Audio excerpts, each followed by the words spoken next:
When a video hits 10 million views, the creator sees the payoff in sponsorships and merch.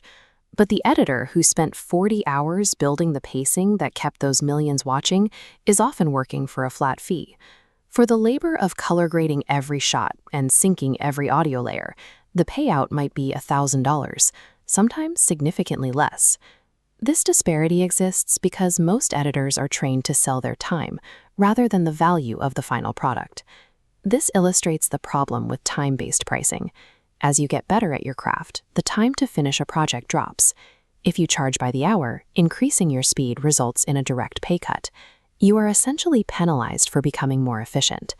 Skill alone provides the income, but moving toward financial stability requires changing the business model. Most editors begin as freelancers, taking individual projects or charging by the hour. It provides a steady entry point, but the income is capped by the number of hours in a single day. There is also the issue of visibility. A high-quality edit is meant to feel seamless, which can make the actual effort invisible to the client. Without showing the logic behind the cuts, the editor's specific contribution remains hidden. To move to the next stage, an editor must specialize. Instead of being a generalist, they master a niche like true crime pacing or short-form viral content. Because they offer a specific, proven result, specialists often charge 2 to 5 times more than generalists. Here is gig worker income versus a retainer model. On the left, income is unpredictable. On the right, a fixed monthly fee creates a predictable baseline. This guaranteed income provides mental bandwidth to focus on long-term growth. Specialization changes what the client is paying for. They aren't buying minutes of your life anymore. They are buying a guaranteed outcome that is difficult to find elsewhere. Even at high rates, a specialist eventually runs out of time. To grow beyond that, the editor has to move from manual labor to systems. A systems builder uses templates and standard operating procedures to delegate tasks. Whether through a small team or an agency model, they manage the quality of the project while the system handles the volume. The final stage involves becoming an asset owner.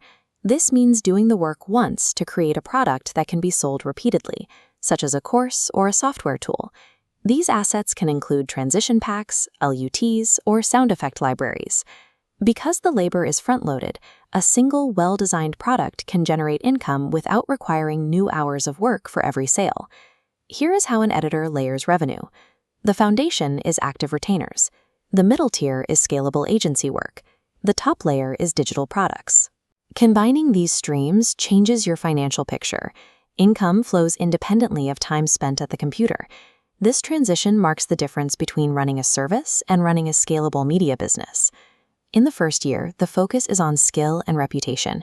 The goal is to build a portfolio in a specific niche and move away from taking every available job. In the second phase, the objective is stability.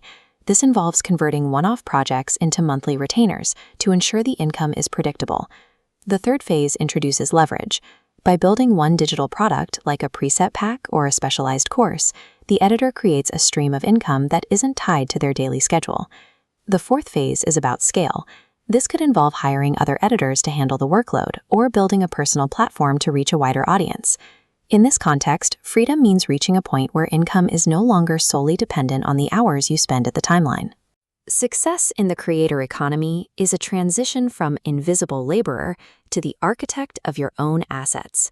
It is the shift from working for money to having your work generate money for you.